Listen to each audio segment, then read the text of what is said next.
So now we will see how we can generate the NumPy array by using the random numbers over here. So guys, we can make use of the random method within the NumPy library in order to generate the array with the random numbers. So let us check this with the help of examples in VS Code over here.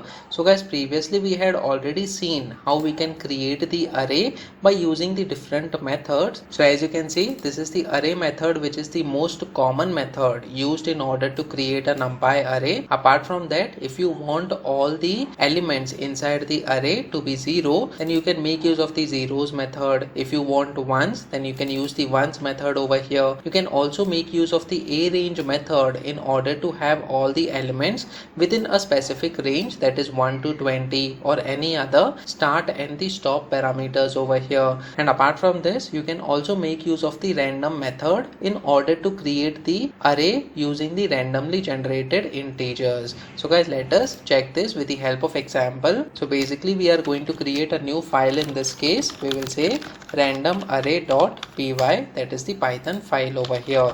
The very first statement will be the import statement while importing the NumPy library, and then after that we are going to create the array, that is array1. It is equal to, we will make use of the np library over here followed by dot, and then we have something called as random. So as you can see, random number generation can be done by using this particular class over here. Now guys, since it is a class, basically we can make use of the dot, and then we will have the method that is random over here. And apart from this random method, we have this rand int as well, and we also have the random integers also, which is deprecated. So guys, basically we can make use of the rand int over here. So let us use this method, and then what are the parameters that we can provide. So as you can see, it takes the first parameter is the lowest number that we want. So basically let us say we want the lowest number to be 1 followed by comma, and then we have the next parameter that is high over here. So let us provide the high number as 20 this time followed by comma, and then it is asking for shape over here, that is the size of the matrix or the one dimensional array. So let us say we want 10 numbers in the one dimensional array over here. So simply we will say 10 as the third parameter. So guys, basically this will help us in order to create the one dimensional array. It is going to have all the elements between 1 to 20 this time. So guys, let us print this particular array. So we have the print statement,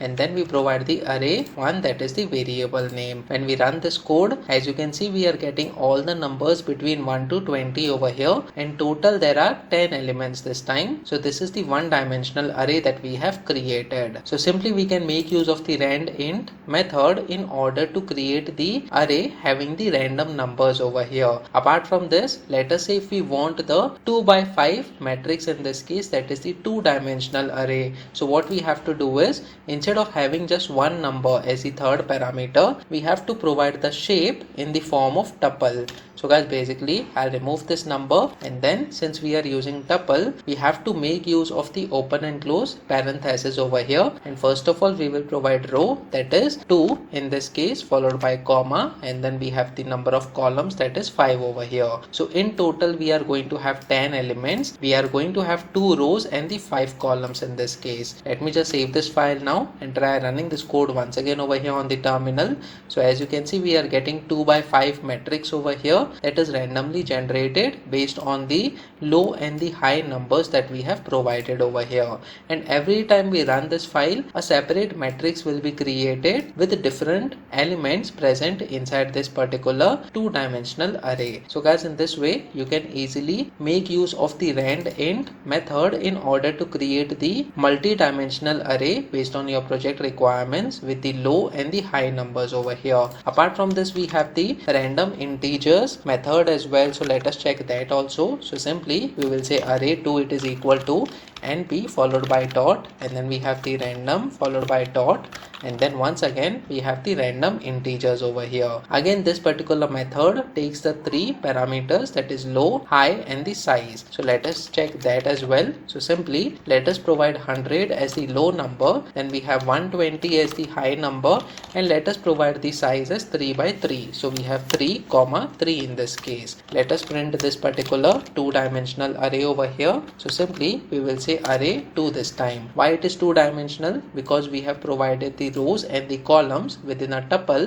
as the third parameter for this random integers method. So when we run this code once again over here, as you can see, we are getting the 3 by 3 matrix over here, but we are also getting the warning in this case, deprecation warning. This function is deprecated. Please call randint along with the low and the high numbers over here instead of providing the random integers in this case. So guys, maybe in the upcoming versions of the NumPy library, this particular method will be removed, and that is why we are encouraged to use the randint method over here. I'll simply provide the comment in this case. We will say below method, that is random integers, is deprecated. So we say random integers is deprecated over here. So guys, this is a very simple way in order to randomly generate the elements for the 1-dimensional or the 2-dimensional or any other dimensional NumPy array based on your project requirements. So comment in the comment section below whether you have learned something out of this video. Please make sure that you like this video so that it reaches to more people, and subscribe to this channel so that you get the notifications on upcoming videos as well. I'll see you in the next video. Till then, stay tuned.